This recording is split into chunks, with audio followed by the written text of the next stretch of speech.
있습니다. 우리 다 함께 읽을까요? 34절부터 36절 시작. 무리와 제자들을 불러 이르시되 누구든지 나를 따라오려거든 자기를 부인하고 자기 십자가를 지고 나를 따를 것이니라. 누구든지 자기 목숨을 구원하고자 하면 잃을 것이요 누구든지 나와 복음을 위하여 자기 목숨을 잃으면 구원하리라. 사람이 만일 온 천하를 얻고도 자기 목숨을 잃으면 무엇이 유익하리요? 아멘. 우리가 마가복음 8장은 처음부터 시작하는 그 장면이 4,000명을 먹이신 사건으로 시작합니다. 결국에는 말씀을 먹이시는 그런 장면으로 시작하는 게 마가복음 8장이라고 그랬습니다. 그리고 마가복음 8장은 마가복음은 1장부터 16장까지 구성되어 있는데 그 16의 절반인 8장. 그래서 마가복음 8장은 굉장히 중요한 메시지를 담고 있다라고 우리는 생각하시면 됩니다. 근데 이 마가복음 8장에서 전하고자 하는 그 메시지는 뭐냐면 그것이 바로 만나의 문제, 떡의 문제, 말씀의 문제라는 겁니다. 그 말씀의 문제가 얼마나 중요하냐면 이 사람이 떡으로만 살 것이 아니요 하나님의 입에서 나오는 모든 말씀으로 산다라고 그랬습니다. 그러니까 하나님의 입에서 나오는 모든 말씀으로 살아야 되는 그 존재가 바로 우리 사람이라는 것을 주님은 가르쳐 주시고자 4,000명을 먹이신 사건으로 시작을 했습니다. 근데 그 4,000명을 먹이시는데 4,000명을 먹이시고 12광주리가 남습니다. 그러니까 제대로 먹은 사람은 12의 숫자에 들어가는 12지파, 12아들들, 뭐 그 12이라는 숫자는 결국에는 그 구원받을 수 있는 그 울타리 안에 들어가는 그 숫자들이 된다라는 말씀입니다. 그래서 그 숫자들을 주님이 증거로 다 보여주셨는데도 불구하고 바리새인들이 나와서 11절부터 8장 11절부터 13절까지는 바리새인들이 나와서 표적을 달라 이겁니다. 하늘로부터 오는 표적을 달라. 그때 주님이 하시는 말씀이 있죠. 마음속으로 깊이 탄식하시면서 어찌하여 이 세대가 표적을 구하느냐. 내가 진실로 너에게 이르노니 이 세대에게 표적을 주지 아니하시라. 말씀하시면서 탄식하시다. 이 탄식하셨다라는 게 그야말로 정말 우리가 문자 그대로 한국말 그대로 생각을 해도 그 영으로 깊이 탄식을 하셨습니다. 탄식하신 그 이유는 표적이 바로 말씀인데 그 말씀을 보고도 깨닫지 못한다라는 것은 무슨 말이냐면 끝까지 자기 생각으로 자기의 가치관 안에서 예수님의 그 말씀을 판단한다라는 겁니다. 이게 주님이 탄식하시는 목적이죠. 그리고 14절부터는 제자들이 또 떡 가져오는 것을 잃어버렸습니다. 그러니까 말씀 가져오는 걸 잃어버렸어요. 이 배로 건너갔는데. 그래서 떡 가져오기를 잃어버렸음에라고 그렇게 이야기하고 있는데 그 떡이라는 게 결국에는 무슨 문제냐면 이 떡은 하나님의 말씀의 문제입니다. 그러니까 마가복음 8장은 철저하게 떡의 문제를 이야기하고 있습니다. 철저하게 떡의 문제를 이야기하고 있고 그 떡이 전부라고 지금 말씀하고 있습니다. 그 떡이 결국엔 뭐냐? 그 떡은 하나님의 말씀임을 주님은 끝까지 이렇게 마가복음 8장을 전체를 통하여 가지고 지금 관통하면서 말씀하고 있습니다. 그래서 그 떡에 바리새인들의 누룩이 섞이는 것을 주의하라고 말씀하고 계십니다. 누룩이 뭡니까? 바리새인들의 누룩을 우리가 지난번 공부했죠? 장로들의 전통과 유전과 그리고 자기네들의 가치관으로 해석한 성경 말씀입니다. 이게 바리새인들의 누룩입니다. 이렇게 성경에서는 제사 드릴 때 소제, 이 곡식 가지고 제사 드릴 때 넣지 말아야 될 금지 식품이 두 가지 있다고 그랬죠. 하나는 누룩이고 하나는 꿀입니다. 그래서 누룩과 꿀은 동시에 공통점을 가지고 있는 그 내용이 뭐냐면은 발효시킨다라는 겁니다. 발효시켜서 부풀리는 거예요. 이렇게 발효시켜서 부풀린다라는 게 무슨 뜻일까?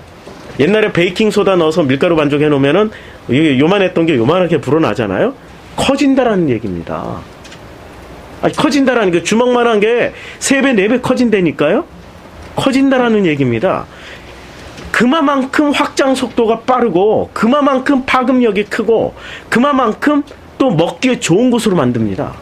유월절 그 행사를 할 때, 유대인들이 유월절 행사를 할 때 반드시 그 빵을 만들어 먹을 때는 누룩 없는 빵을 먹습니다. 누룩 없는 빵을 먹을 때와 누룩 넣은 빵을 먹을 때는 빵 맛이 어떤지 아십니까? 맛은 똑같을 수 있을지 몰라요. 그러나 씹을 때 차이가 엄청나게 납니다. 누룩 넣은 빵을 먹을 때는 씹을 때 카스테라처럼 부드럽게 맛있게 정말 입에서 살살 녹을 만큼 이렇게 씹히는데, 누룩 넣지 않은 빵을 씹을 때는, 누룩 넣지 않은 빵 그냥 밀가루 덩어리 구워본 적이 있어요? 이거 요 정도만 두껍게 구워도 못 먹습니다. 이빨이 부러집니다. 저는 어렸을 때 구호식품 중에 밀가루가 있어가지고 밀가루 많이 구워 먹어봤어요. 그래서 밀가루를, 이 누룩을 안 넣을 때는, 베이킹 소다를 안 넣을 때는 이렇게 얇게 펴가지고 그걸 굽지 않으면은 먹을 수가 없어요. 이빨이 부러지거나 빵이 부러지거나 둘 중에 하나를 해야 됩니다. 그러니까 누룩 넣지 않은 빵을 먹는다라는 것은 어쩌면 내 몸을 희생해야 되는 일일 수도 있습니다. 잘못하면 내 치아가 부러지거나 내 턱뼈가 나가거나 굉장히 단단한 그 돌덩어리처럼 되는 그런 빵이 되어버리기 때문에 그렇습니다. 그러니까 바리새인들이 누룩을 조심하라는 건 결국엔 부드럽게 만들고 먹기 좋게 만들고 맛있게 만들고 정말 사람이 편안하고 안락하고 내가 누릴 수 있는 모든 환경을 누릴 수 있게 해주는 그 역할을 누룩이라고 지금 표현하고 있는 거죠. 그 누룩을 조심하라고 그러는 겁니다. 그러니까 바리새인들이 설교를 할 때는 사람들이 어떤 반응을 보였겠습니까? 할렐루야, 아멘, 감사합니다, 정말로 그렇군요, 그렇군요, 이런 반응을 보일 수밖에 없어요. 왜냐면 맛있게 먹고 부드럽게 먹고 정말 내 마음에 쏙쏙 들어가게 내 입맛, 내 구미에 딱 맞춰서 들어오는 게 바리새인들의 누룩 넣은 빵이기 때문에 그렇습니다. 왜냐하면 그것은 인간들이 만들어 놓은 전통과 유전, 장로들의 전통과 유전이라는 게 인간의 가치관, 인간의 철학, 인간의 그 모든 사고 기준에 딱 걸맞게 들어오는 메시지들이기 때문에 너무 좋은 거죠. 내 생각하고 똑같다는 얘기입니다. 한마디로 말해서 내 생각하고 똑같다라는 얘기입니다.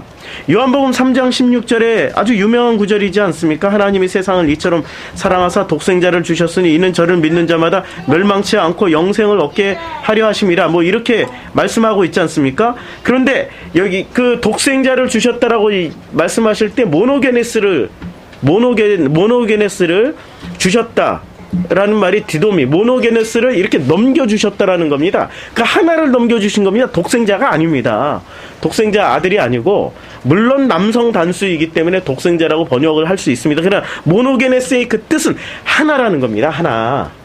그 하나를 넘겨주셨는데 그 하나를 사람들은 다 받아요. 종교인도 받고 복음을 아는 사람도 받습니다. 그런데 그 하나를 어떻게 받냐면은, 그 하나를 받을 때 종교인들은 그 하나를 나로 받습니다. 나라는 인간 존재로.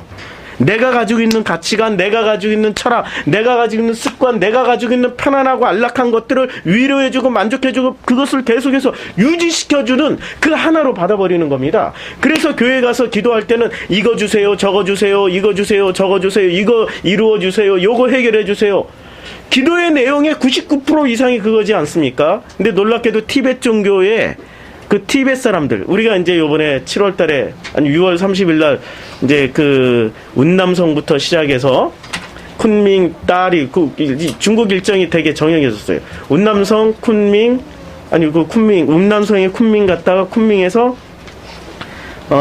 저 딸이 그 백종마을 갔다가 딸이에서 리장 가서 리장에서 바로 이제 티베트 그 쪽이 사는 그 리장 전체가 그 티베트에서 그 원래 티베트 땅이니까 그 사람들을 만나게 될 텐데, 그 사람들이 그 하는 얘기, 기도를 할 때 뭘 기도를 합니까? 라고 물어보면 놀랍게도 자기 가정, 자기 자손, 자기의 안녕과 평화를 위해서 기도하는 게 아니라 인류의 평화와 그리고 이 모든 사람들을 위한 이타적인 기도를 하신다는 거 아십니까?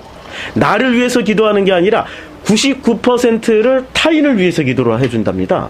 중보기도죠. 기독교인으로 치면은 1%만 자기를 위해서 기도한대요. 아, 이게 믿겨져요? 이게 불교 라마교란 말이에요. 그 사람들은 라마교에서 99% 타인을 위해서 기도를 해요. 다른 나라와 다른 민족과 다른 사람을 위해서, 내 이웃을 위해서 기도를 하는, 어쩌면 내 이웃을 내 몸처럼 사랑하라는 그 계명을 가장 잘 지키고 있는 사람들이 라마교, 티벳의 라마교의 대표가 누구죠? 달라이 라마죠. 그러니까 달라이 라마를 전 세계 사람들이 존경하는 거죠. 그 사람의 평소 기도도 그걸 거 아닙니까? 우리 기독교가 지금 뭐 하고 있는지 모르겠어요. 라마교도 그렇게 기도하고 있는데 우리 기독교는 정말 99% 나를 위해서만 기도하지 않습니까? 종교는 항상 나에게 집중하는 메시지를 줍니다. 그러니까 그것이 장로들의 유전과 전통이라는 거죠. 그런데 더 놀라운 거는 바리새인들은 그거보다 한 단계 넘어가지고 티벳 종교인들처럼 99% 자기를 위해서 기도를 안 했습니다. 타인을 위해서 기도한 사람들이 바리새인들이었어요.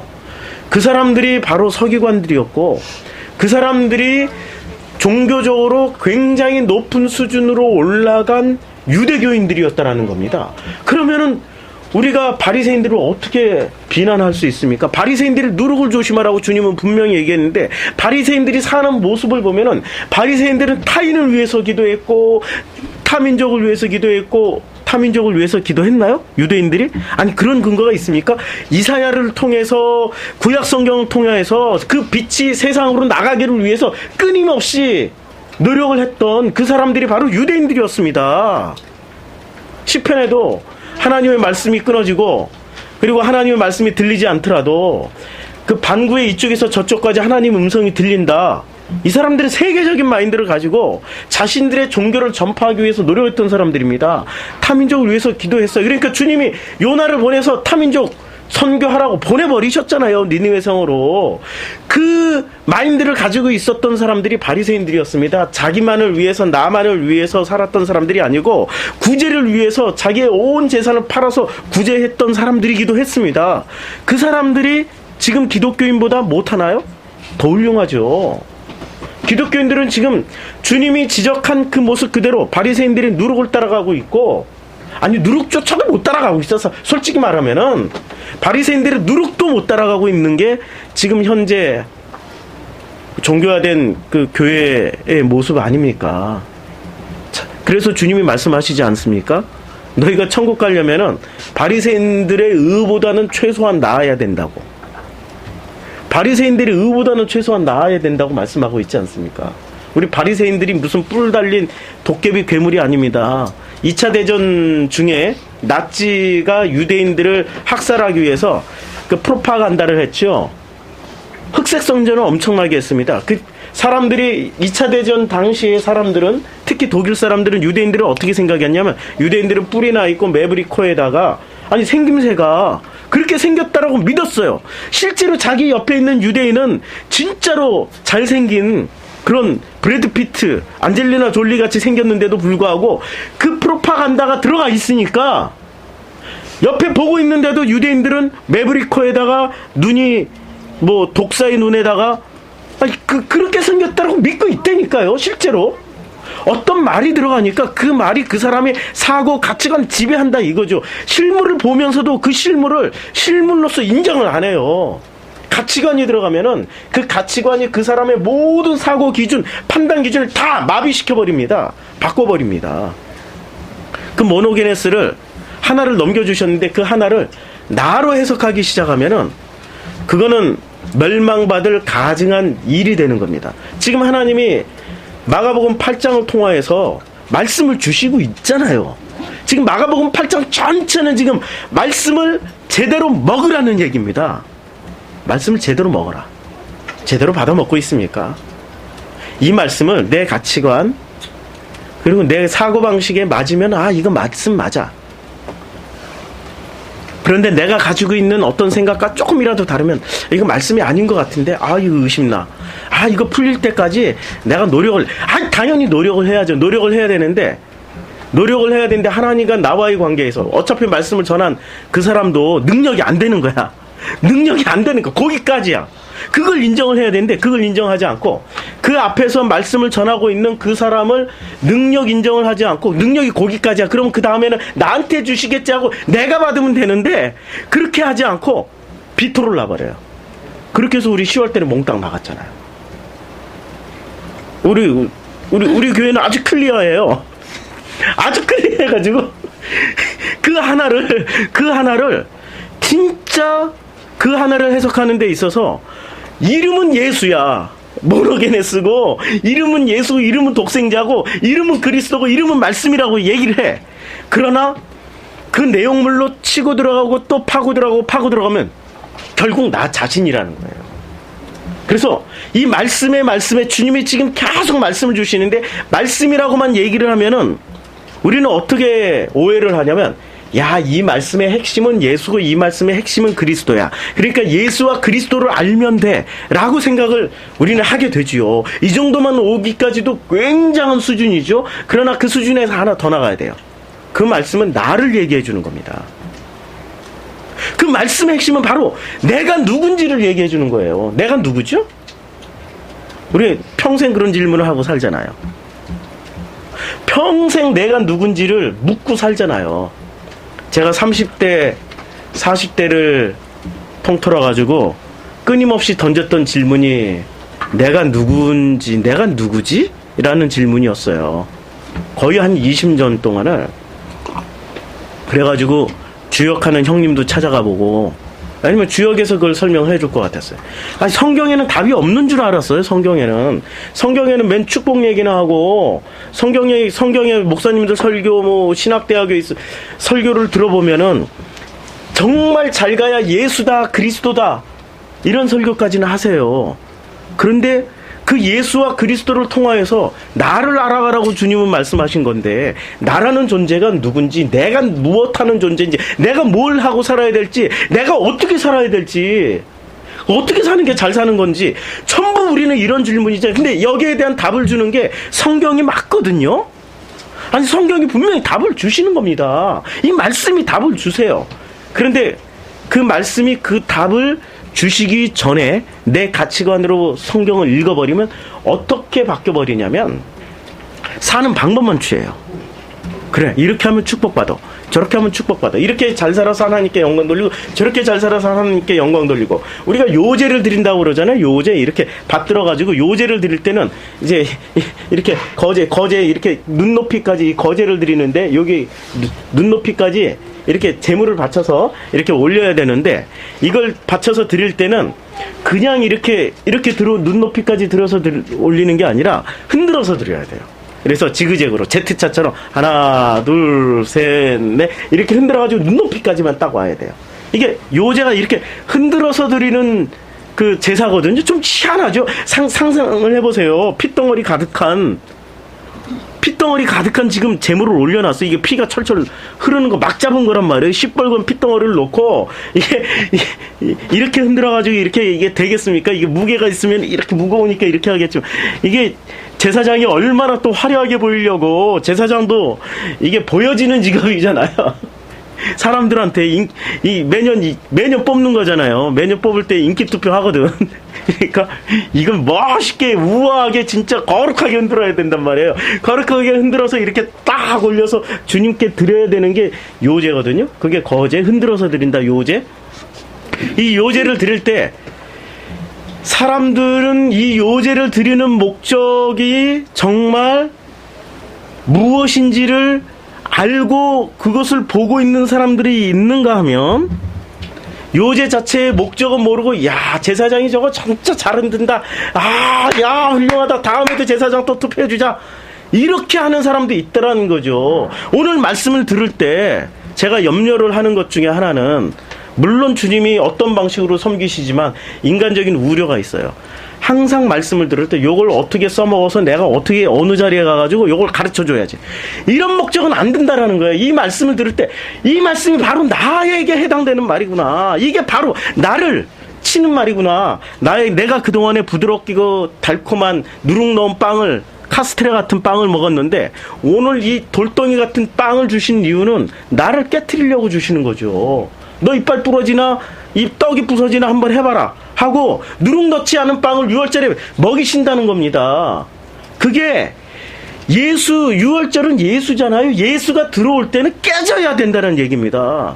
처음에는 안 깨져요. 이빨이 얼마나 단단한데. 그 누룩 녹지 않은 빵 그거 뭐 한두 번 먹었다고 깨집니까? 그 일주일 먹었다고 깨집니까? 6월절 일주일 기간 동안에 그거 깨집니까? 안 깨져요. 그런데 우리는 평생 누룩 녹지 않은 빵을 지금 주신다라고 말씀하신 거 아닙니까? 누룩 녹지 않은 빵을 평생 먹다 보면 놀랍도록 이빨이 닳아서 없어지거나 이빨이 계속 충격이 가가지고 누적이 돼서 치아가 깨져요. 그 다음부터는 어떻게 먹을 수 있죠? 치과 가서 금리빨로 바꾼다고 그렇게 먹을 수 있습니까? 생리빨하고 금리빨로 바꾸는 순간 의사가 얘기를 하지요. 오징어도 씹지 마시고요. 뭐 질긴 거 껌도 이쪽으로 많이 씹지 마세요. 빠지니까. 의사한테 그런 얘기 한두 번씩 들어봤잖아요. 치과 다녀오신 분들은. 단단한 거 씹으면 깨질 수도 있고 빠질 수도 있다라는 경고를 꼭 해줍니다. 그 다음에는 어떻게 먹어야 돼요? 내 힘으로 씹어 먹지 못하고 누군가가 먹여줘야 되는 겁니다. 말씀은 바로 그런 거예요. 놀랍도록 그 섬김으로, 하나님의 섬김으로 받아먹는 게 말씀입니다. 내 머리, 내 이해, 내 걸로 다 받아먹을 수 있냐? 안 되는 거예요. 욕심을 버리셔야 돼요. 욕심을, 해결이 안 되면 주님이 나에게 주시려나 보다. 근데 어떤 방식으로 어떻게 주실지는 나도 모르겠다. 기다리셔야 돼요. 그래서 사랑은 오래 참고, 온유하고, 또 오래 참고, 오래 견디고. 고린도전서 13장의 그 사랑장에 나오는 그 사랑에 대한 해설을 보면 오래 참고, 오래 견디고라는 말이 4번 나옵니다. 그 사이에 무슨 사랑은 유익하며 구치 아니하며 갑자기 생각이 안 나서 그러는데 이런 말도 나오기는 하는데 그 핵심의 중간중간 배치한 게 오래 참고 절제하고 견디고 참으며 전부 이런 단어들이에요. 하나님의 말씀이 곧 사랑이라면은 그 말씀을 알기까지는 오래 견디고 참아야 되는 겁니다.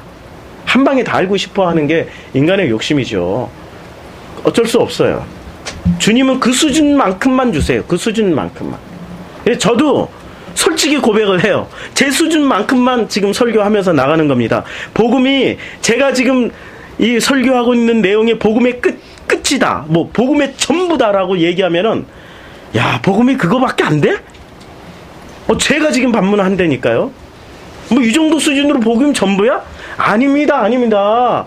복음은 우리가 상상도 할 수 없는 영원토록 해석해야 되는 그런 내용입니다. 왜냐하면 나란 존재가 놀랍게도 이 땅에선 유한한 존재이나 그러나 그날에는 영원히 살아야 될 존재이기 때문에 끝까지 나를 해석해 주려면은 그 복음은 끝까지 무한 영원해야 되는 겁니다. 해석이 오늘 다르고 내일 다르고 또 내일 모레 달라야 됩니다. 맨날 1년 12달 똑같은 설교한다.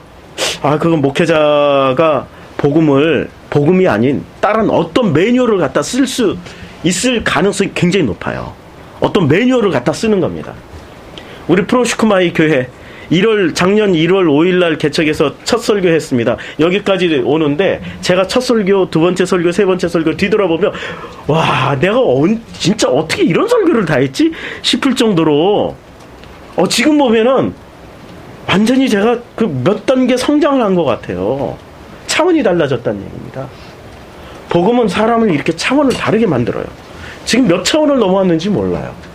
근데 그 몇 차원을 넘어오는 가운데 확실하게 말씀드릴 수 있는 거는 내가 누군지를 알게 되었다는 얘기입니다. 정말로 내가 누군지를 알고 싶어가지고 점성술까지 공부하지 않았습니까? 그래서 그걸 차트를 다 보니까 제가 보이더라고요. 지난 과거가 다 보이고 그 다음에 현재의 내 모습이 보이고 앞으로 어떻게 살아갈 내용까지도 보이는 거예요. 그걸로 저는 만족할 줄 알았어요. 아니에요. 복음에 대한 갈급함은 이 나에 대한 갈급함을 주신 이유는 복음을 찾으라고 주신 거거든요. 그걸로는 해결이 안 돼요. 점쟁이 찾아가 보신 분들 알죠? 제가 이번에 이영돈 PD가 무슨 한국의 10대 그 역술인을 찾아간다. 그거 했더라고요. 봤어요. 이게 인터넷에서 우연히 그 다음파 TV에서 봤어요. 시리즈로 하는 거 한꺼번에 다 봤는데 대부분이 가짜더라고. 대부분이 가짜고 진짜로 맞히는 사람이 그 수십 명 가운데 한 명, 두 명 맞힐까? 그리고 한 10명을 겨우 뽑았어요. 10대를 뽑으면 10명을 뽑는 거니까 10명을 뽑았는데 그 10명을 또 다시 재점검 들어가니까 2명밖에 안 남더라고요. 10명을 다시 재점검 들어가 버리니까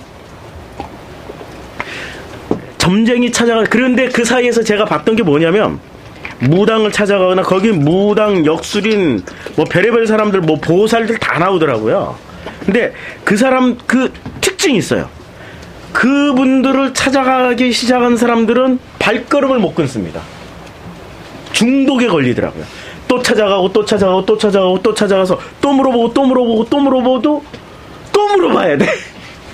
갈 때마다 싸들고 가는 게 있잖아요. 그래서 진짜 유명한 역술인들, 이렇게 진짜 용하다고 하는 사람들은 집들을 보니까 와, 대궐 같은 집에서 살더라고요. 어떤 사람들이 찾아왔냐면 정재계의 유명 인사들, 그런 분들이 찾아오시더라고요. 무슨 얘기입니까? 중독이 심하다라는 거예요. 나를 찾아가는 그 과정의 그 여정이 그만큼 힘들다라는 겁니다. 그 사람들이 찾아가는 목적이 그거 아닙니까? 내가 잘 될 거예요, 못 될 거예요? 항상 잘 될 것 같으면 그 길로 올인하고 안 될 것 같으면 피해 가려고 계속 그런 거 아니에요? 사업 얘기하는 거, 자녀 얘기하는 게 전부 나하고 관련돼 있는 거잖아요. 근데 나를 찾아가는 그 방향성이 잘못됐다라는 거죠. 복음은 그 방향성부터 시작해서 정확하게 나를 찾게 해주십니다.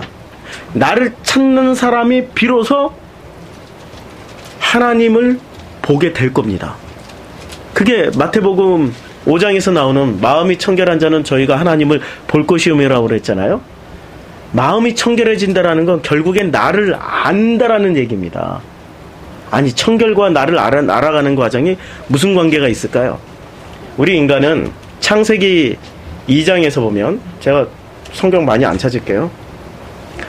창세기 1장 27절에 우리는 하나님의 형상대로 지음을 받았습니다. 그러면 하나님의 형상이라는 것은 하나님의 형상을 우리는 기능으로만 생각을 했지요. 하나님의 형상대로 지음을 받았기 때문에 착하고 바르고 선하고 아름답고 우아하고 멋지고 도덕적으로 산다라고 우리는 생각을 하고 있지 않았습니까? 그런데 하나님의 형상은 그게 아니고요. 하나님의 형상은 하나님의 말씀을 담고 있는 존재입니다. 우리가 창조되었을 당시에 모양새는 이거죠. 흙을 뭉쳐가지고 그 코에 생기를 이렇게 훅 하고 불어넣었다. 이게 모양새지만 실제 그 하나님의 형상이 만들어지기까지 너머의 하나님께서, 이걸 좀 내릴게요. 이 그림을 또 몇 번 그려야 될 것 같은데,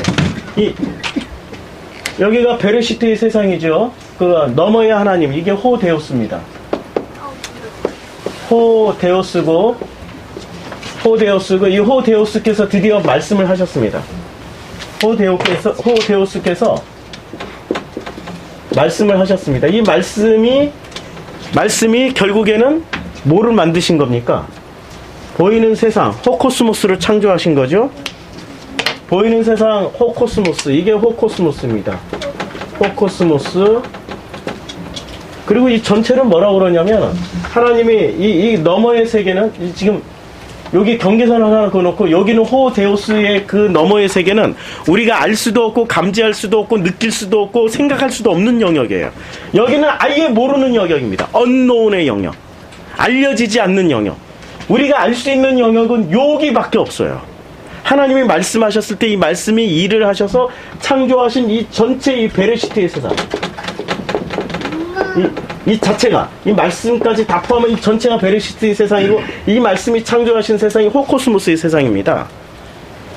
그러니까 호코스모스의 세상에서 우리는 베레시트의 세상도 알아야 되고, 알아야 되는 게 호코스모스에서 역으로 베레시트의 세상, 이 전체를 다, 말씀을 안다라는 건 베레시트의 세상을 전체 다 안다라는 얘기고, 이 말씀을 통하여서 드디어 호데우스 안으로 들어가는 게 이게 구원의 여정이에요.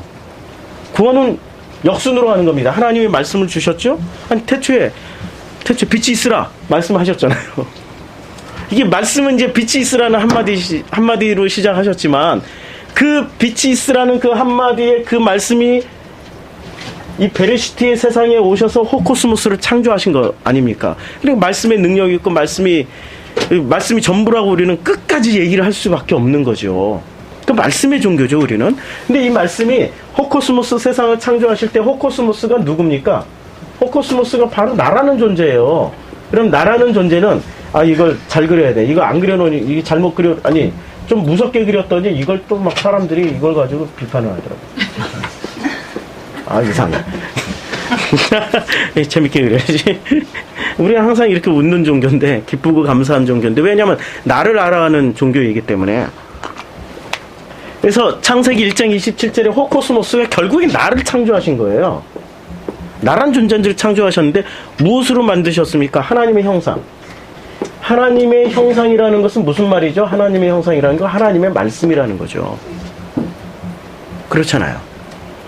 우리가 하나님의 말씀으로 만들어진 겁니다. 그러니까 우리 재료는 흙이고 우리 속에 있는 것은 결국에는 하나님의 말씀인데, 이 하나님의 말씀을 회복해 가는 게 구원의 여정입니다. 나를 알아가는 여정이에요. 나라는 정체성이 뭐냐? 나는 누구냐? 나는 말씀이에요. 아주 간단하게. 나는 하나님의 말씀이에요. 그런데 이 하나님의 말씀으로 보이는 세상을 만들었어요?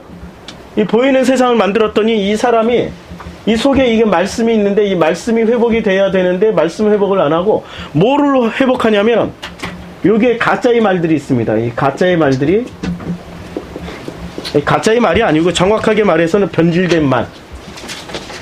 변질된 말입니다. 변형된 말. 변질된 말. 변질된 말. 자, 여기는 보이는 세상이고 이 말씀만 해도 보이지 않는 영역이잖아요. 보이지 않는 영역이잖아요. 이 말씀만 해도. 그러니까 보이지 않는 이 말씀의 영역은 언어를, 글쎄 뭐라고 표현을 해야 될까? 여기는 언어 개수만 가지고 얘기를 해도 여기는 언어가 그냥 몇 억 조개? 그냥 가장 큰 단위가 9,999조 조개의 언어를 가지고 있다 칩시다. 우리가 1조가 얼마나 큰지 개념이 안 잡혀. 사실은. 근데 여기는 이 코스모스의 세상에 그 모든 인간의 단어를 다 합쳐봐야 몇 개입니까? 한 200만 개밖에 안 돼요. 200만 개를 가지고 9,999조개 9,999조개의 말을, 단어를 다 수용할 수 있습니까? 포용할 수 있습니까? 표현할 수 있습니까? 못한다는 거죠. 그러니까 어차피 말씀이 보이는 세상으로 들어올 때는 이미 왜곡이 돼서 들어와요. 그렇잖아요. 그 왜곡이 돼서 들어오는데, 그 왜곡돼서 들어오는 그 장면이 어디서 나오냐면은, 우리가 하나님의 형상으로 창조를 받았음에도 불구하고 그 하나님의 형상에 그 창조받았던 그 내용을 우리가 받은 이 말씀을 뭐로 보여주냐면, 창세기에서는 나무로 보여줍니다. 나무를 보여주는데, 나무가 하나님이 먹기 좋고 열매 맺기 좋은 나무를 씨 가진 나무와 열매 맺는 나무로 주셨어요. 이게 창세기 1장 29절에서 말씀하는 내용입니다.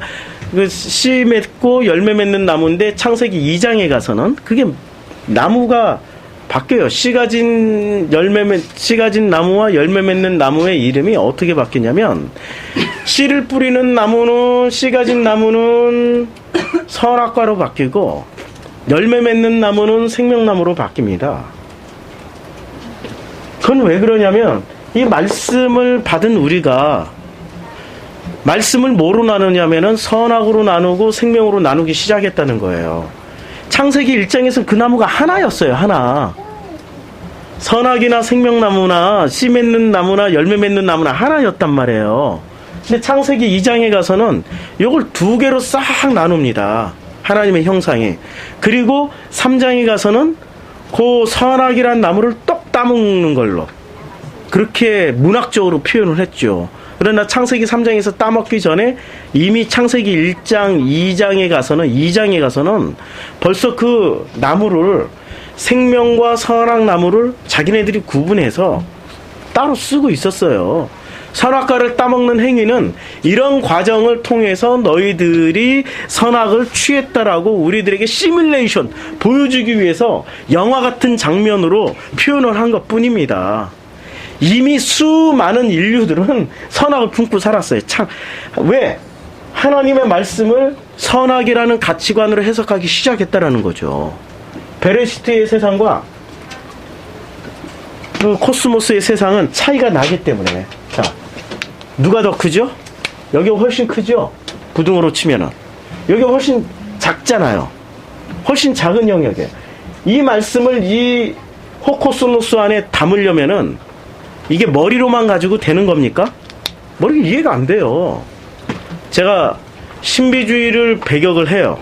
그러나 하나님의 그 역사하시면 제가 인정을 할 수밖에 없어요. 왜냐하면 제가 여기까지 올 때까지는, 이 복음을 말하기까지는 정말 하나님께서 내 속에 수많은 신비적인 장치들, 하나님의 음성을 들려주셨다든지, 아니면 하나님께서 내 삶을 어떻게 조작을 하셨다라든지, 조작이라는 말을 쓰면 또 반발하는 사람이, 하나님이 어떻게 이렇게 세팅을 해서 인도를 하셨는지를 경험해 본 사람은 알아요. 그거 부정할 수가 없다니까요. 그거는 어쩔 수 없어요. 바울이 다메섹 도상에서 넘어졌잖아요. 그 기세 등등했던 바울이 이 세계를, 이 좁아 터진 자기의 판단 기준 가지고 판단을 하려고 하면은 다 담아낼 수가 없으니까 하나님이 언어로는 설명이 안 되네. 여기는 언어가 있어요, 분명히. 근데 여기는 언어가 없어요. 설명이 안 되는 것을 그냥 내 수준으로 담아주시는 게, 그게 바로 신비라는 과정이에요. 하나님의 음성을 듣는 거고, 그게 내가 체험하는 어떤 영역들이고, 그렇잖아요? 우리가 예배 시작하기 전에 우리가 프로시쿠마의 교회가 어떻게 예배를 드리게 됐는지 간증했잖아요. 진짜 일주일 남겨놓고 예배당조차도 구하지 못했어요. 어디서 예배를 드려야 될지 장소를 구할 수가 없었어요. 그 개척 멤버들이, 원래 그 KS 목사님 설교를 듣는 분들의 특징이 교회에 열심을 안 내세요. 교회 열심들 하나도 안 냈어. 그냥 개척 예배 드리겠습니다 했더니 뭐 다 알아서 목사들이 하겠지 뭐 이러고, 그분들은 그냥 너무 마음 편하게, 이제 그래도 장소를 한번 구해보시죠 했더니 나름 또 열심히 하겠습니다, 한번 구해보겠습니다 했는데 아무도 못 구했어요. 우리 밥 먹으러 갔다가 그 밥 먹으러 간 그 식당에서 우리 둘이 얘기하고 있었던 거예요. 아들하고 셋이서 밥 먹으러 간 자리에서, 우리가 일주일 후에는 예배를 드려야 되는데 장소도 못 구하고 이거 어떻게 하지? 이 얘기를 그 옆에 사장이, 이렇게 카페 사장이 딱 들으시고, 아니 우리 카페에서 하라고, 빌려주겠다고. 그래가지고 우리 그 공짜로 4개월 동안 이렇게, 아니 이것을 어떻게 설명이 되냐고. 이것을 그냥 신비주의로 그냥 넘겨버리면 끝나는 거 아니에요? 그러나 하나님은 그런 방식으로 인도를 하신다는 게, 내 의도와 내 생각과 상관없이 하나님이 하시고자 하면 하나님이 인도를 하신다니까요. 그것은 내 가치관을 부수는 일이시란 말이에요. 근데 그걸 가지고 가치관을 더 쌓아놓고 막 선악이란, 그래. 내가 가는 길이 맞아. 내가 하는 게 이게 다 오라. 이렇게 가면 큰일 난다니까. 그걸 가지고 나를 부수면서, 내가 가졌던 이 합리적인 사고가 아닌가 봐? 이렇게 하나씩 부서지면서 가는 거란 말이에요. 거꾸로 신비는 나를 부수는 일로 경험을 하면은 그게 그 신비를 잘 경험하고 가는 거예요. 근데 신비를 통해서 나를 높이고 나를 쌓아가는 길로 가면은 잘못 간다니까. 그래서 제가 신비를 이렇게 얘기를 함부로 못해요. 얘기를 하는 순간 사람들은 그 신비라는 어떤 것을 누룩처럼 딱 취해버려. 자기를 부풀리는. 보드랍고, 이 세상을, 호코스모스라는 세상을 보드랍고 부드럽게 살아가기 위한 방식으로 딱 취해버린다니까요.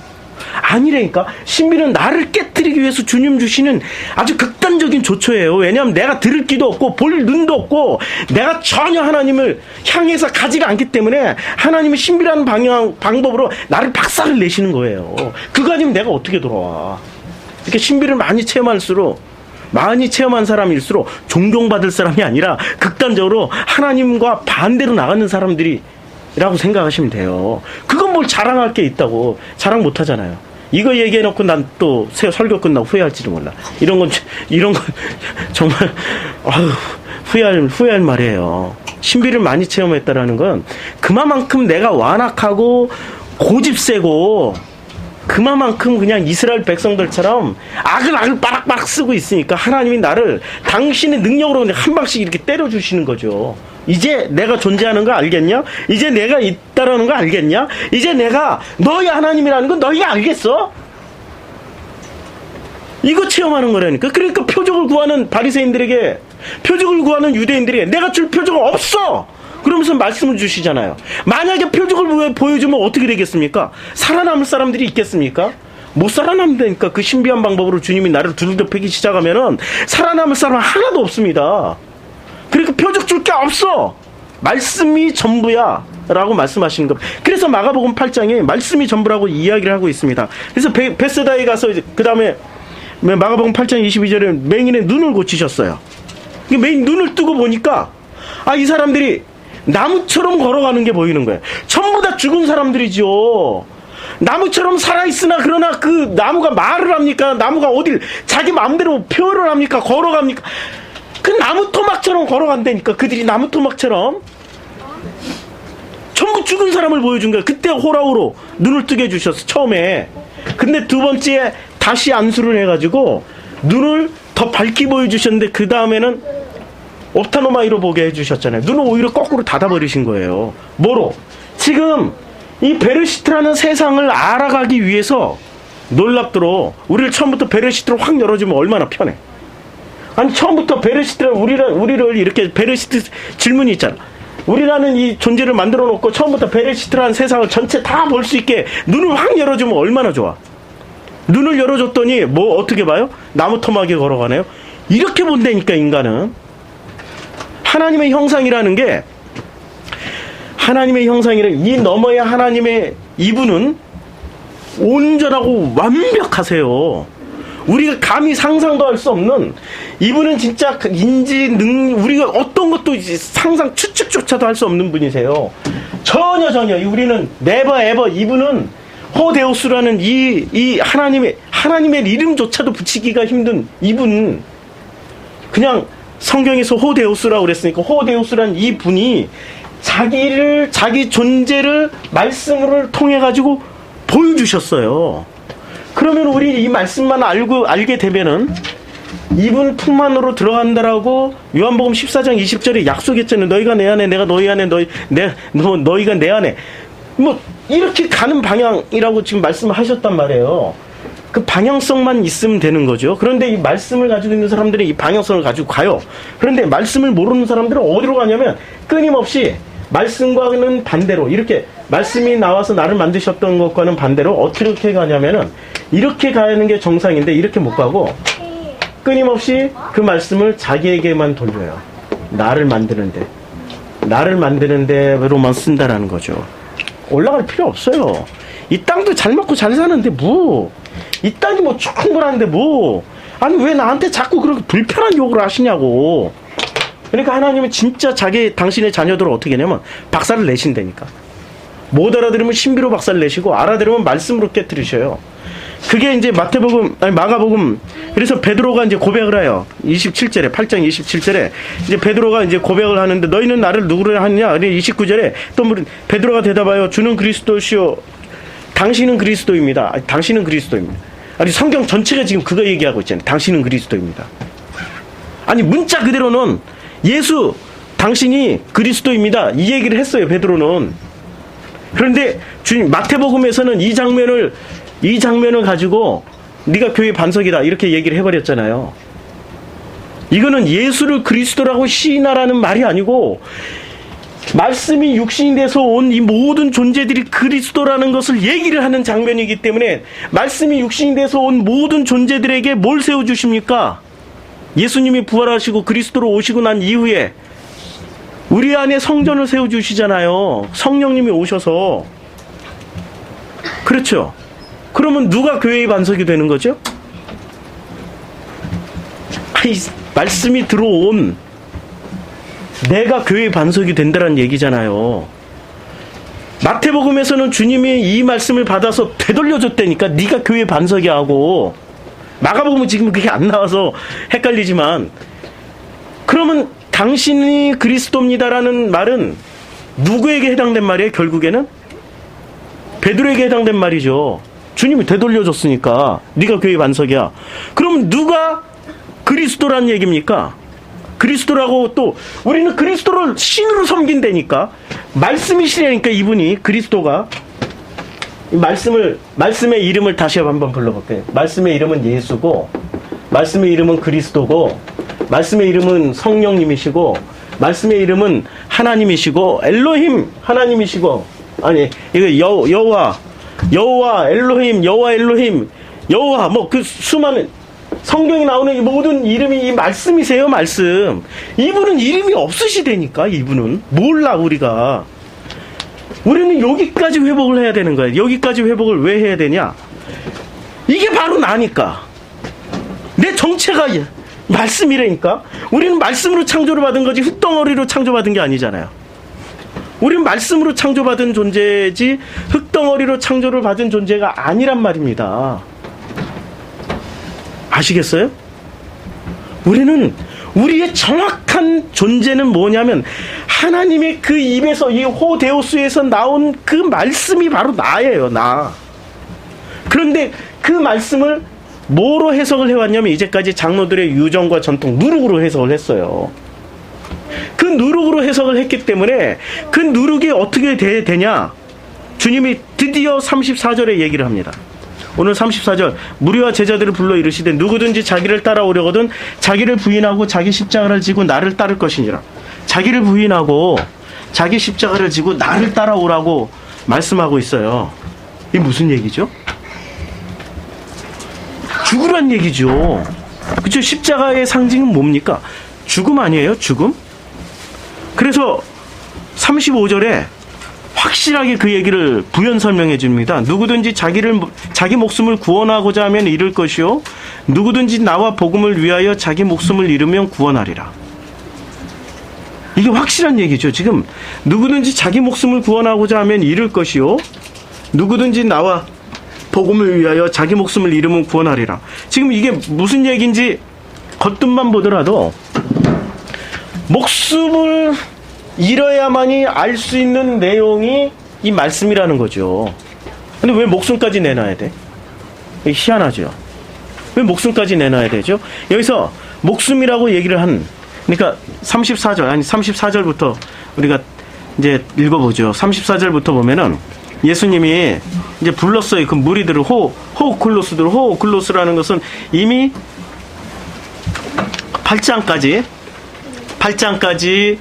예수님만 집중적으로 따라다녔던 그 무리들입니다. 그리고 그 무리들이 성경에서 보면 500명의 제자들일 가능성이 굉장히 높죠. 그리고 그 마가의 다락방 120문도 성도들일 가능성이 있고 그 중에 또 호마테테스 그 제자들이 있었습니다. 그들에게 말씀하십니다.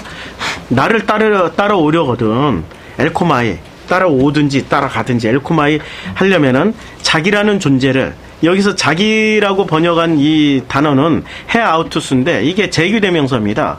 그러니까 영어 성경에도 어떻게 번역을 해놨냐면 힘셀프라고 되어 있습니다. 나 자신을 이게 목적으로 쓰여져 있기 때문에 나 자신을 부인하고 아팔네오마이 부인하고 그리고 자기 십자가를 여기서 이제 자기 십자가라는 게 앞에 자기 자신의 제기대명사를 받는 거죠. 이 아우토스가 자기 자신의 십자가를 지고 그 아콜 루데오 그 같은 길에 가라는 동행하라는 겁니다. 이게 십자가라는 건 죽음의 상징이잖아요. 이게 의미가 동행하다는 거야. 아콜 루데오라는 게 죽음과 함께 동행을 해야만이 비로소 이 말씀에 베레시트의 세상에 호코스모스 안에 들어가 있는 내가 이 베레시트 세상의 전부이신 이 말씀을 깨닫게 된다는 얘기예요. 죽음과 동행을 해야 됩니다. 근데 우리는 안 죽으려고 그러잖아요. 어떻게든 자기를 살려보려고 그러잖아요. 죽는 게 너무 괴롭거든요. 내가 죽어가는 그 방식, 제가 죽어왔던 이 방식을 그대로 한번 복음을 위해서 겪어보시겠습니까? 못하죠. 저의 첫 죽음은 이혼부터 시작을 했는데 저의 첫 자기 죽음은 이혼부터 시작해서 아이들하고 12년 동안 같이 못 살았고 그 외롭고 고독하고 그 긴 시간 동안 얼마나 많이 죽으려고 제가 시도를 했습니까? 최근까지는 또 아들이 먼저 갔잖아요. 내가 얼마나 완악한 인간이면 하나님이 나를 그렇게 섬기시냐고. 내가 결코 그렇게 인격적으로 훌륭하고 하나님 보시기에 좋은 존재가 아니에요. 섬기시는 방식이 극단적으로 저를 쳐서 섬겨주세요. 정말 힘들어요. 그런데 나를 알아가는 그 과정에서 보니까 그렇게라도 하지 않으면은 나라는 존재가 바뀌질 않는다니까.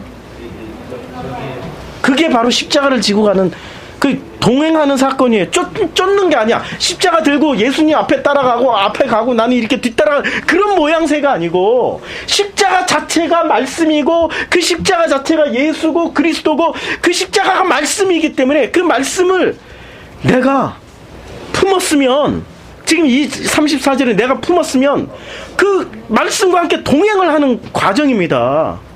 이게 34절이에요. 35절은 어떻게 설명하고 있냐면 그러면 35절은 호스가르 엔 델로 이렇게 누구든지 자기 목숨을 구원코자 하면 잃을 것이요 잃다라는 말이 아폴룸이 박살나다 그냥 폐허를 만들어버리다 이런 겁니다. 이 잃다라는 게 그냥 잃는 게 아니고 완전히 가루가 돼서 박살나서 폐허가 될 정도로 없어진다라는 겁니다. 자기 푸시케를 잃는다고 그랬어요. 이게 목숨이라고 번역한 게 푸시케거든요. 이거 굉장히 중요한 요 굉장히 중요한 말입니다. 요 과정은 다 우리가 하나님의 형상이라고 그랬고 좀 복잡한 과정을 좀 다 지우고 요 다시 그려야 되겠네. 이렇게 좀 복잡한 과정을 다 떠나서 이걸 자 하나님의 말씀으로 이제 말씀으로 우리 사람을 창조하셨을 때 사람이 이렇게 훅 하고 그 사람이 있기면 하나님이 이 말씀이 뭘 불어넣어 주신 거죠? 훅 하고 불어넣어 주면 뭘 넣겠어요? 아니 이분이 존재가 지금 말씀이에요. 말씀. 우리 하나님이라는 어떤 의인화된 형상이 아니고 이분이 호데우스가 진짜 우리는 알 수도 없는 만나봐야 알아요. 근데 이분이 하신 그 말씀이 우리가 말씀하고 있는 하나님이요 예수님이요 성령님이요 이 그리스도요 이분이시란 말이에요. 이 말씀이. 근데 이 말씀이 우리한테 훅 하고 뭘 불어넣어 주셨어요? 말씀을 불어넣어 주신 거죠. 근데 말씀이 들어왔다고 그 말씀이 들어온 그 사람을 이제 말씀이 들어온 사람을 이게 이제 말씀 사람이에요. 좀 그림이 좀 이상하더라도 말씀 사람이에요. 이게 너무 무섭게 그리면 안 돼. 자꾸 시비 걸어서 이렇게 말씀 사람이란 말이에요. 말씀이 이제 사람이 됐단 말이에요. 근데 이 말씀 사람을 처음부터 성경은 뭐라고 얘기를 하죠? 이 사람을 루아우라고 합니까? 아니면은 네펫이라고 합니까? 네펫이라고 합니까? 처음에 루아우가 안 돼요. 네펫이부터 된다니까요. 훅 하고 넣어주면은 이 존재는 희한하게 하나님의 형상인데 하나님의 형상은 뭘 보고 하나님의 형상이라고 그랬어요? 껍데기 보고 하나님의 형상이라고 그랬습니까? 요 말씀을 보고 하나님의 형상이라고 그랬습니까? 요 말씀을 보고 하나님의 형상이라고 그랬어요. 자, 하나님의 형상은 요 말씀인데 요 말씀이 들어있지만은 그러나 껍데기가 뭐죠? 껍데기가 나란 존재예요. 껍데기가 나란 존재고 요 말씀은 또 뭐라고 우리가 표현할 수 있죠? 말씀을 훅 하고 넣어주신 그 말씀이 나란 말이에요. 나는 지금 몇이지? 나란 인격체는 지금 둘이란 말이에요. 생각 잘 하셔야 돼요. 이 말씀은 그럼 누아는 이 말씀이겠죠. 나라는 그럼 내가 나라고 여기는 존재는 네펫이죠. 구분 잘 하셔야 돼요. 이거 여기서 구분 못하면은 성경 전체가 이렇게 흐트러집니다. 지금 내가 나라고 생각하는 존재는 네펫이죠. 지금 그것을 신약 성경에 와서 푸시케입니다. 70인역에 네펫이를 푸시케라고 번역을 했어요. 그러면 나는 내 목숨을 잃는다라는 것은 요 말씀을 잃는다라는 겁니까? 요 껍데기 나를 잃는다라는 거예요. 그거 죽이신다는 거예요. 그럼 껍데기 나를 또 사람들이 이렇게 얘기하면 지금 언어가 서로 달라요. 이쪽 언어하고 이쪽 언어가 다르고 이쪽 언어하고 이쪽 언어는 같아요. 잘 생각하셔야 돼요. 요 언어와 요 언어는 같아요. 왜냐면 이분 입에서 나온 말씀인데 그러니까 같죠. 그리고 이 말씀과 여기의 언어는 달라요. 그래서 어려운 거예요. 그래서 이 말씀의 본질은 이분이시기 때문에 같아요. 근데 이 말씀과 여기는 달라요. 자, 여기서 보면 나는 지금 둘이에요. 하나님의 형상이라고 하지만은 내 속에 훅 하고 들어온 그 말씀이 나고 그리고 그 말씀을 싸고 있는 것을 우리는 흙덩어리라고 생각하죠. 육체라고 생각하고 그것을 사람들은 어떻게 번역을 해줬냐. 그게 육체에 따른 본능, 바울은 육체에 따른 소욕, 육체에 따른 자기에 따른 전부 그러라고 얘기를 했는데 그걸 내 흙덩어리인 껍데기가 가지고 있는 어떤 본능이 아니고요. 그게 내가 가지고 있는 가치관 전부라고 생각하시면 돼요. 내 본능은 컨트롤 됩니까? 안 됩니까? 잘 생각해 보세요. 본능이 컨트롤이 안 되는 데 있잖아요. 나이 먹으니까 컨트롤 돼요. 나이 먹고 힘 빠지니까 나이 50대니까 본능이 컨트롤이 되더라고요. 근데 죽어도 안 되는 것도 있긴 해요. 근데 어떤 영역, 진짜 고민하던 어떤 영역은 컨트롤이 된다니까. 컨트롤이 돼요. 없어지는 게 아니란 얘기가 아니고 컨트롤이 돼요. 컨트롤이. 구분을 잘해서 이게 말이 얼마나 이 베레시트의 언어와 코스모스의 언어가 너무너무 달라요. 근데 이 푸시케가, 자 보세요. 루아흐는 지금 이분의 논리시죠. 호데우스의 논리시죠. 이 말씀은. 그런데 이 말씀을 감싸고 있는 이 사람이란 형상, 흙덩어리. 이걸 흙덩어리라고 생각하지 마시고요. 흙이라는 것은 땅을 상징하죠. 땅이라는 건 전부 뭐죠? 땅의 논리죠. 땅의 논리. 이 땅의 논리는 뭐로 이루어졌습니까? 선악과 생명으로 이루어져 있는데 뭘 취한 그 땅의 논리죠? 선악을 취해버린 거죠. 자, 선악을 취했어요. 자, 우리가 취하고 있는 선악의 논리는 나쁜 논리입니까? 한번 얘기를 해보자고요. 선악의 논리가 나쁜 논리입니까? 아까 그 티벳의 그 라마교 신자들처럼 그 선악의 논리에 제대로 잘 서면은 전 인류를 위해서 기도하는 존재예요. 자기의 먹을 것을 다 아끼고 자기의 쓸 것 소욕을 다 포기하고 오직 구제하는 데만 힘쓰는 게 그게 루아흐의 논리입니까? 선악의 논리입니까? 이 푸시케 네페시의 논리예요. 우리 구분 잘해야 돼요. 이 땅이 부정부패와 그 다음에 이 땅에 독재 한거에서 일어났던 우리 4.19 시대 그리고 87년의 6월 항쟁, 이게 지금 루아흐의 논리입니까? 네페시의 논리입니까? 선악의 네페시의 논리예요. 선악이 없으면은 그거 안 싸운다니까. 두드러 패면 맞고, 그것도 감사한 일이야. 선악이 없으면, 놀랍게도 선악이 없으면 모든 일이 어떻게 생각되어져요? 그냥 하나님이 하신 일이야. 그냥 다 감사야. 항상 기뻐하라, 쉬지 말고 기도하라.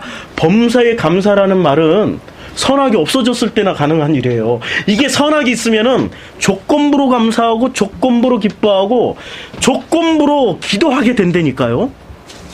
선악은 기본적으로 내가 살아가는 어떤 내 삶의 환경에 대한 조건부 반응이에요. 선악은 이거 해주시면 감사하고 요거 안 해주 요거 해주시면은 주님 요거만은 안 하게 해주세요. 그리고 요거는 해주셔요. 이런 명확한 논리가 선악의 논리예요. 우리는 놀랍게도 이 말씀을 이해를 못하기 때문에 이 말씀을 자기 수준으로 이해를 해서 최고치로 이 하나님이 우리에게 넣어주신 그 루아흐를 우리는 네페시적 사고로 최고치로 높여놓은 게 선악이랍니다. 근데 이 선악이라는 게 결코 나쁜 게 아니에요. 우리는 악만 생각하죠. 선악을 할 때 선적으로 생각을 해봐요. 모든 인류가 지금 태초부터 지금까지 추구했던 모든 인류의 논리는 선을 추구하고 왔어요. 선을.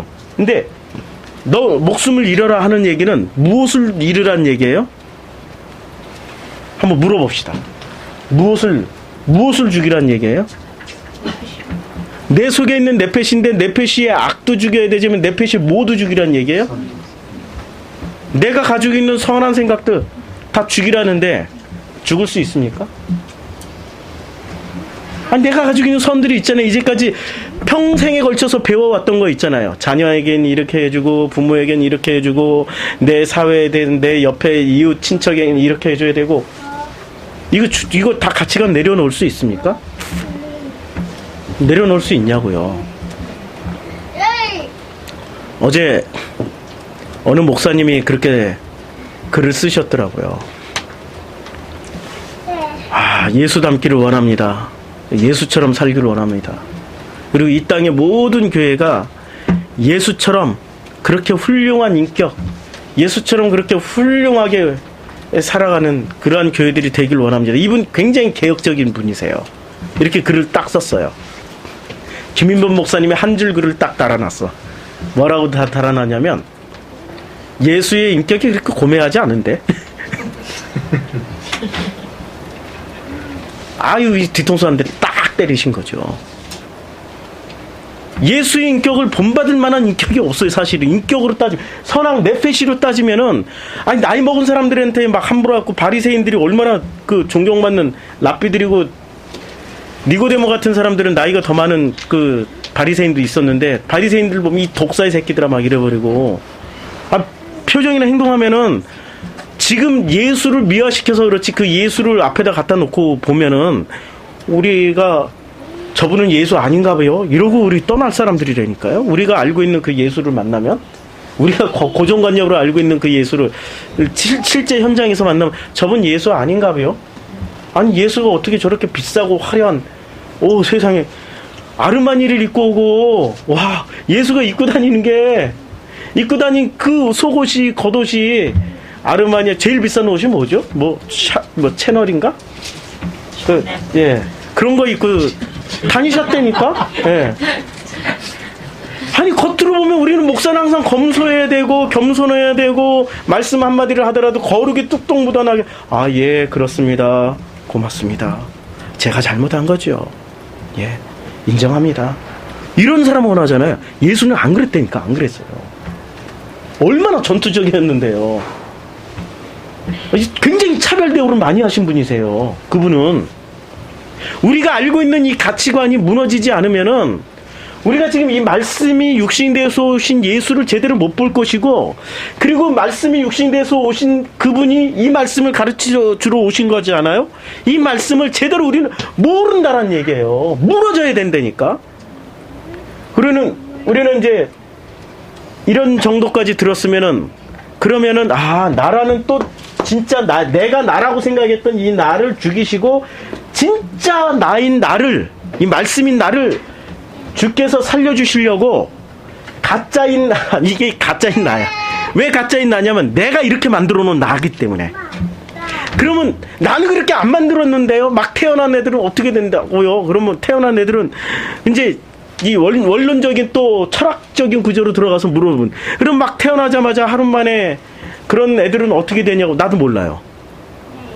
우리 신학은 답을 주잖아요. 그 주님이 알아서 하실 일이니까 이분이 알아서 하실 일인데, 한 가지 분명한 거는 이걸 회복해야만 돼요.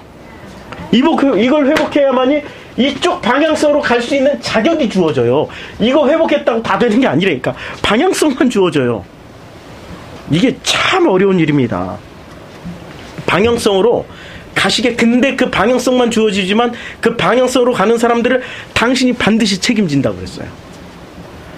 여기까지 가기가 힘들어요, 사실은. 여기까지 가는 게 얼마나 내가 알고 있는 얼마나 많이 받아들이고 잡다한 지식들 때문에 끊임없이 이것을 부수면서 가야 되는데, 그 부수면서 가는 길을 주님이 이렇게 표현한 거죠.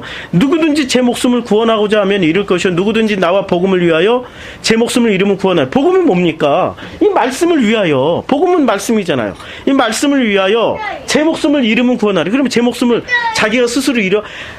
아니, 자기는 자기 목숨을 잃을 수가 없어요. 누가 그 목숨, 네페시라는 목숨, 내가 가지고 있는 그 가치관을 누가 잃게 해주십니까? 주님이 해주셔요. 그래서 로마서 8장 1절부터 한번 읽어보겠습니다. 로마서 8장 1절 한번 다 펴보죠. 로마서 8장 1절부터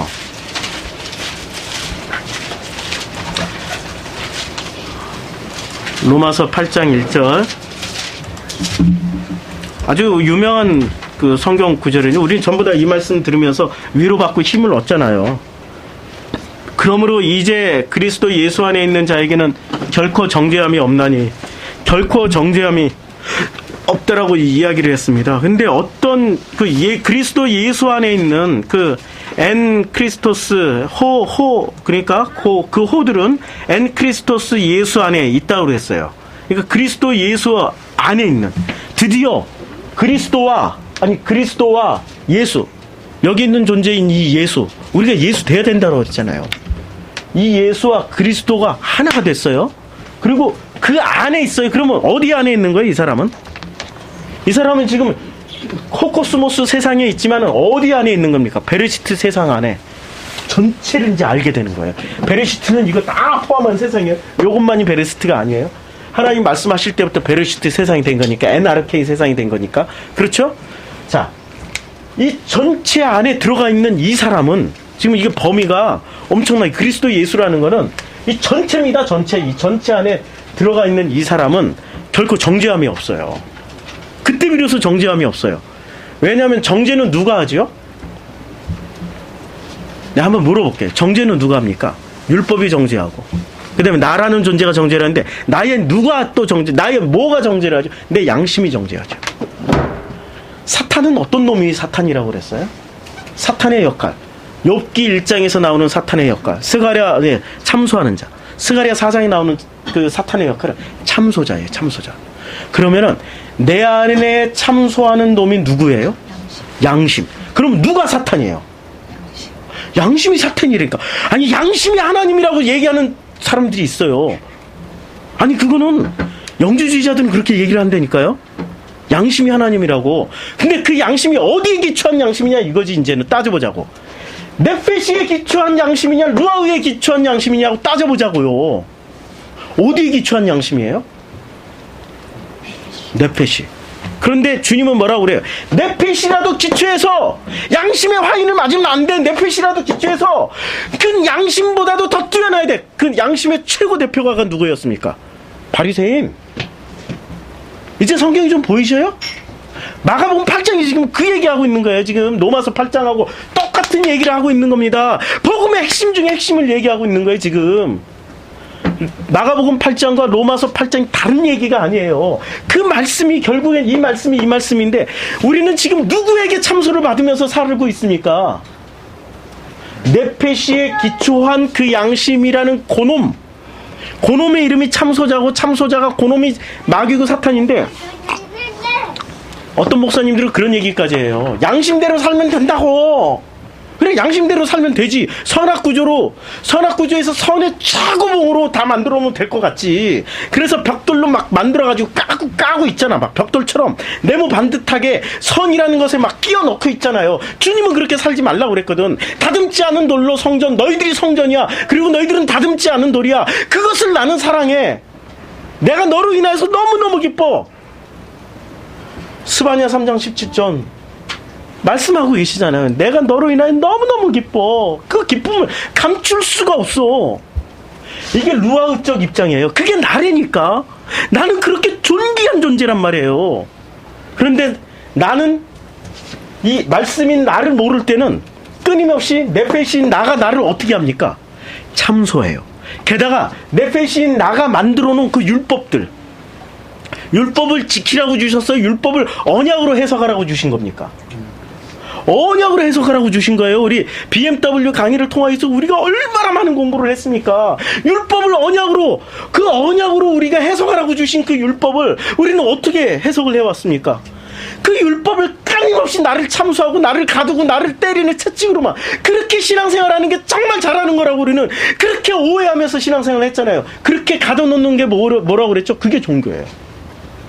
종교는 이 나라는, 진짜 나라는 존재를 설명 안 해주고, 네페시라는 나의 그 설명 도구를 가지고 끊임없이 나를 두들겨 패면서 참소하는 겁니다. 너 왜 이렇게 못 살아? 너 왜 이렇게 못 살아? 그러니까 복음을 우리가 흔히 말하는, 야, 저 목사님 진짜 복음만 설교해, 저분은 진짜 복음만 얘기하는 사람들일수록, 그런 목사님들일수록 뭘 설교하죠? 율법 설교하죠. 이렇게 살으라고, 저렇게 살으라고, 이렇게 사는 게 맞다고, 저렇게 사는 게 맞다고 끝까지 그것만 가지고 주장하잖아요. 외치잖아. 그리고 외치다 가시잖아. 자신있게 가시면은 그분은 여기까지도 못 간다니까. 이제 두렵고 떨리는 일이에요. 이제. 근데 몰라. 본인들은 몰라. 철저하게 이 말씀을 모르기 때문에 말씀의 껍데기이신 네페시만 전부로 알고 그것만을 섬기면서 살고 있어요. 이게 로마서 8장 1절 2절 한번 보겠습니다. 로마서 8장 2절에 보면은, 이는 그리스도 예수 안에 있는 생명의 성령, 그리스도 예수 안에 있는, 자, 이거 그림을 잘 보셔야 돼요. 그림 설명. 그리스도 예수 안에 있는 생명의 성령의 법이라고 그랬어요. 이게 생명의 성령의 법이에요. 그리스도 예수 안에 있는 생명의 성령의 법이 죄와 사망의 법에서 네페시 이제 구분을 요렇게 짚을 때하고 구분 잘 하셔야 돼요. 요렇게 짚을 때는 그리스도 예수 안에서 생명의 성령의 법이 죄와, 지금 누구를 짚는 거죠? 죄와 네페시, 죄와 사망의 법에서 나를 해방하였습니다. 내가 해방당하는 거는 어떻게 해야 해방이 되는 거죠? 이 말씀이 같은 말씀이구나를 알을 때 비로소 해방이 되는 거죠. 우리는 그런데 이 네페시의 말씀이 전부라고 주장하고 있고 주저앉아 버리면 못 간다니까? 사는 내내 괴로워요. 사는 내내 양심이라는 놈 때문에도 괴로워 죽겠는데, 율법이라는 이 네페시의 법이 들어와가지고 끊임없이 이 선으로 나를 치고 들어와. 악이 나를 때리는 게 아니에요. 네페시라는 그 선이 나를 때린다니까. 선이 나를 때리기 시작하면 못 견딥니다. 못 견뎌요. 내가 아들 갈 때 조금 더 잘해줄 걸, 내가 왜 그때 그런 말을 했을까? 이건 못 견딥니다. 견딜 수가 없어요. 내가 어머니 돌아가셨을 때 그 어머니에게 내가 진짜 왜 그런 말을 했을까? 어머니 돌아가신 지 88년도에 돌아갔는데도 불구하고 아직도 나는 내 기억 속에 어머니 꿈꾸면은, 어머니 꿈꾸면은 내가 어머니 정말 잘못했어요 하고 반성하고 회개할 기회를 주셔야 되는데 그런 말은 안 하고 아들아 잘 있니? 이 말하고 확 가버리신다니까? 기회도 안 줘. 나도 어머니 죄송합니다 하면 펑펑 끌어안고 울고 싶은데, 아버지도 마찬가지고 2003년도에 돌아가신 그 아버지도 꿈속에서 나타나면 아니 그냥 아들아 잘한다, 야 고맙다, 이런 얘기만 하고 휙 가버리신다니까. 미안하단 말 한마디도, 미안하단 말 진짜 하고 싶었어.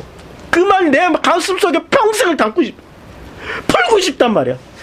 이거 못 풀고 가면은 안 될 것 같아. 그게 지금 누구 마음이에요? 네페시 마음. 그게 루아의 마음이 아니라니까. 루아는 그런 방식으로 나를 섬겨주시는 거예요. 왜? 나를 죽여서 나를 십자가와 동행하게. 그 동행한다라는 말이잖아요. 동행하게. 그게 내 목숨을 버리는 일이란 말이에요. 그게. 그 말 한마디 하는 게 못하고 가는 나를 죽이시는, 그게 푸시케를 죽이시는 방법이시란 말이에요. 그런 말 안 해도 돼. 진짜를 알게 그런 말 안 해도 돼. 다 만날 거야. 네페시적 사고방식은 나하고 너하고 달라요. 네페시적 사고방식은 철저하게 나하고 너하고 달라요. 나는 나고 너는 너야. 그러니까 일단은 네페시적 사고방식은 나를 중심으로 해서 생각을 해요. 그런데 네페시적 사고방식의 최고봉은 또 뭐냐면 너는 나이기도 해. 이렇게 해. 그런데 진짜 루아의 사고방식은 이분과 이분이 다릅니까? 그러면 또 다른 말씀을 가진 이 존재가 또 있어요. 수많은 사람들이 이제 이렇게 생겼겠죠. 여기에 또 말씀을 가지고 있어. 그러면 이 나와 이 말씀과 말씀, 그리스도와 예수를 같이 가지고 있는 나와 이분이 같은 것처럼 이 존재와 이 존재는 다른 존재입니까? 뭐로 같아요? 말씀으로 하나라니까? 또 다른 나들이 되는 거예요. 또 다른 나들이. 이제 이해가 되시죠? 그러니까 싸울 일이 있어요. 뭐 그냥 서로 화낼 일이 있어요. 뭐 이건 내 건 챙겨갈 일이 있어요. 없다니까. 이걸 못하니까 지금 나는 나고 너는 너야. 네페시적 사고방식은 나는 나고 너는 너야. 자, 이분이 나의 어머니였고 나의 아들이었고 나의 아버지였어요. 이 말씀을 가지고 이 안에서 만나면 우리는 누가 되는 거죠?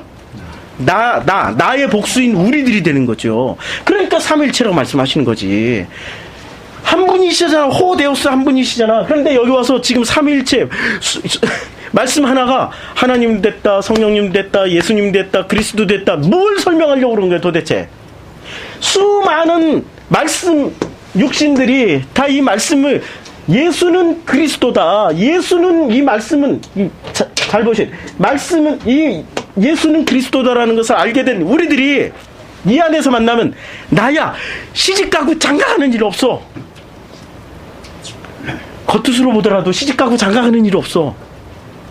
이미 여기서 시집 장가 다 갔으니까, 이게 만났으니까, 이게 시집가고 장가갔으니까, 이게 그리스도와 내가 만나서 이게 시집가고 장가갔잖아요. 여기 와서 시집가고 장가갈 일이 없잖아요. 속뜻. 겉뜻으로 보더라도 여기 다 올라가면 시집가고 장가갈 일이 없는 거예요. 이제는 다 나니까, 다 나 하나니까 하나. 원래 이분 입에서 나온 그 말씀, 우리 얼마나 존귀한 존재입니까? 이게 지금 로마서가 설명해주고 있어요. 로마서 8장 2절에. 그래서 이는 그리스도 예수 안에 있는 생명의 성령의 법이 죄와 사망의 법에서 너를 해방하였습니다. 이 말씀이 이제 이해가 되죠. 3절. 율법이 육신으로 말미암아 연약하여 할 수 없는 그것을, 율법은 육신으로 말미암아, 이게 무슨 율법이 육신이라고 그랬습니다. 율법이 네페시라니까. 지금 여기서 말씀인 율법이 육신으로 말미암아 연약함으로 우리가 할 수 없는 일을, 이 노모스는 육신으로 사르크스라고 그랬어요. 자, 사르크스는 우리가 사르크스는 고기 덩어리라고 해석하지만 그 아니에요. 사르크스는 뭘 담고 있습니까? 말씀을 담고 있죠. 그러니까 사르크스라는 그릇이에요. 사르크스는. 그러니까 성경은 철저하게 우리를 그릇이라고 그래요. 보화를 담은 그릇. 이 말씀을 예수는 그리스도야라는 보화를 담고 있으면 우리라는 그릇 자체가 뭐가 되죠? 존귀롭고 영화로운 그릇이 된다는 얘기야. 이 사르크스가. 사르크스를 그릇으로 생각하시면 돼요. 이 육체. 우리 이 육체가 내가 전부라고 느끼고 있는 이 육체가 내가 아니고 그것은 그냥 그릇일 뿐이야. 사르크스라는 그릇일 뿐이야. 그 그릇 안에 말씀, 베르시티에 이 말씀을 담고 있는 내가 바로 그릇이고 사르크스고, 그게 존귀한 존재야. 이걸 아는 거예요. 예수는 그리스도다.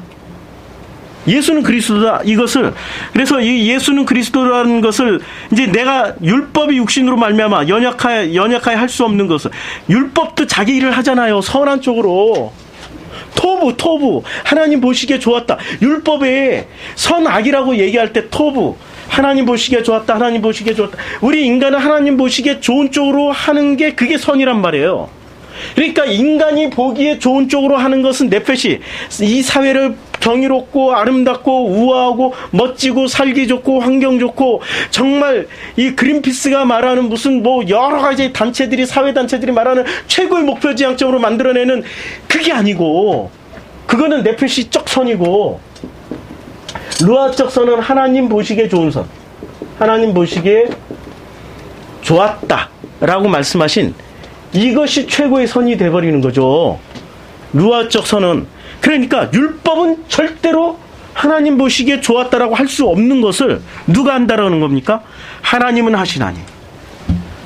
주님이 하신답니다. 주님이 하시는데, 근데 그 주님이 누구냐면은, 여기서 하나님은 하시나니라고 이렇게 말씀하실 때 호데우스가 하신다.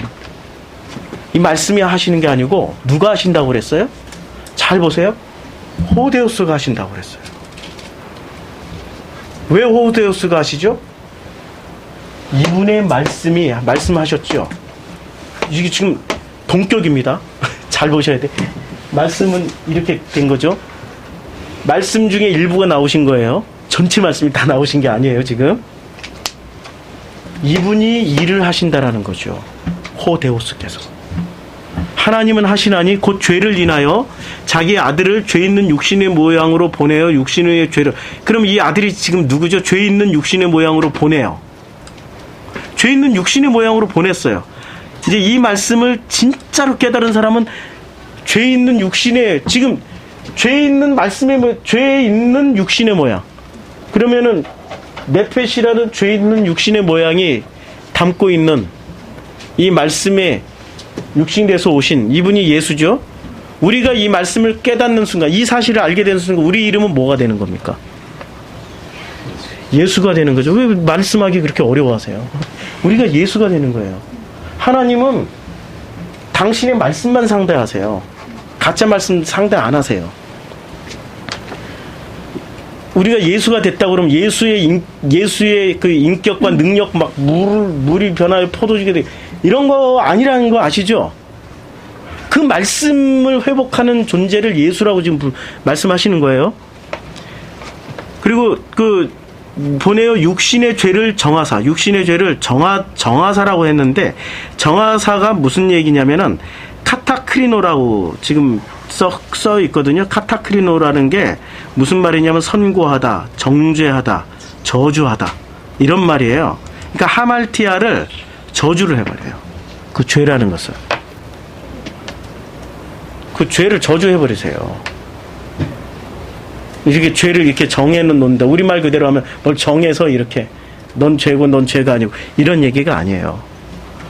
그 죄를 저주해서 어떻게 하냐. 4절. 육신을 쫓는 자는 육신의 일을 저주를 해가지고 육신을 네페시를 쫓는 자는 네페시를, 그 다음에 루아를 쫓는 자는 루아의 일만 생각하게 한다. 예수는 그리스도. 그러니까 우리 이제 관심사나 이런 게 어디로 간다는 얘기죠? 놀랍도록 이 세상에 관심이 없어져요, 이제는. 그러면은 그거 영지주의 이혼론 아니냐? 아니라니까. 철저하게 우리는 현실을 살아가면서 이제는 차원이 달라진 거야. 그래서 내 우선순위가 뭐로 바뀌어요? 나의 우선순위가 하나님 말씀 듣는 걸로 바뀝니다. 되게 우리 교회에 오시는 분들 특징이 우리 지금 설교 성경 공부 엄청나게 쏟아내고 있잖아요. 월요 성경 공부, 수요 성경 공부, 금요 성경 공부, 주일날 2번, 일주일에 5번, 하루에 하나씩 듣는데, 저는 준비를 해서 이렇게 설교를 하지만 듣는 분들은 그거 소화시키려고 한 번 가지고 안 되니까 2번, 3번, 4번 막, 심지어는 뭐 5번, 6번씩 이렇게 듣는 분들이 있어요. 그거 일주일 내내 하나 들으려면 또 나와. 이것도 다 소화 못 시켰는데 또 나오고, 그것도 또 쫓아가기 바빠. 막 목사님, 이제는, 그전에는 제가 일주일에 한 번 설교 올렸을 때 목사님 왜 빨리 안 올리세요? 뭐 전화 오고 문자 오고 난리가 났어. 이제 그분들이 거꾸로 말씀하셔. 목사님 이제 천천히 올리세요. 소화가 안 돼요. 소화가 안 돼. 근데 그렇게 달려나가야 할 수밖에 없는 거죠. 왜냐면 모든 관심사가 지금 육신의 일을 쫓는 게 아니라 영의 일을 쫓는 영의 일. 그러니까 영이라는 건 말씀이라고 그랬죠. 말씀의 일만 쫓게 돼 있단 말이에요. 영은 말씀이에요. 우리 루아가 영으로 번역되고 이 말씀이잖아요. 자, 5절. 이제 5절. 그래서 우리는 어떻게 되는 겁니까? 이렇게 되는 사람들은 어떻게 되는 거죠? 그게 바로 우리의 목숨이 이제 그 마가복음 8장으로 다시 넘어가요. 마가복음 8장 가지고 이제 정리하고 이제 설교 마치죠. 마가복음 8장에 보면은 8장 34절부터 35절 다시 한번 읽어보죠. 36절까지. 무리와 제자들을 불러 이르시되 누구든지 나를 따라오려거든 자기를 부인하고, 자기가 여기서 어떤 자기인지 이제 아시겠죠? 선하게 살려고 하는 나. 이게 악하게 살려고 하는 나가 아니에요. 선하게 살려고 하는 나를 부인하고, 그것도 하나님은 악이라고 그랬어요. 하나님 보시기에 다 좋다라고 했는데 선만 생각한다라는 건 악도 있다라는 얘기잖아요. 아니 누가 또 그런 지적을 하더라고. 아니 선하게 없이 이 세상을 어떻게 만들어가냐고. 그리고 하나님은 그러면 악한 하나님이기도 하냐고. 신학자가 그따위 질문을 해요. 그 사람 생각 속에는 선하게 딱 자리 잡고 있는 거죠. 절대 예수는 그리스도라는 이 구조를 모르게 되는 거죠. 누구든지 나를 따라오려거든 자기를 부인하고 자기 십자가를, 그 말씀이죠. 자기 십자가가. 그 말씀을 지고 나를 따를 것이라 아니라 나와 동행할 것이다. 이제 여러분들 동행하기 시작했습니다. 동행하는 사람들에게 주어지는 상이 있습니다. 35절. 누구든지 자기 목숨을 구원하고자 하면 잃을 것이요. 사르크스를 구원하고자 하면 잃을 것이고, 누구든지 나와 복숨을 위하여 사르크스. 그 사르크스가 인간의 가치관, 내가 알고 있는 바리새인들의 누룩, 헤롯의 누룩, 이 모든 것들을 잃으면은 주께서 구원하시라. 내 껍데기는 구원 못하는데 진짜 나의 모습이 뭐라고 그랬습니까? 하나님의 형상은 말씀이죠. 말씀은 주님이 구원해 주세요. 지금 이게 그 말씀입니다. 이제 이해가 되죠? 이 말씀이 나라는 그 어떤 이 껍데기를 포함해서, 우리는 껍데기까지 같이 부활하려고 무덤을 팔 때 화장도 안 한다니까. 그냥 그대로 묻잖아요. 화장도 안 해. 이 기독교인들은 자기 껍데기 그대로 부활할 줄 알고. 그거 아니라니까. 내 본래 존재가 말씀이었기 때문에 말씀으로 회복받고 이 말씀 안에 들어가서 이분과 함께, 호데오스와 함께 누리며 산다는 얘기예요. 얼마나 대단한 겁니까? 아니 이런 영광, 이런 감사, 이렇게 어마어마하고 거대한 일이 어디 있습니까?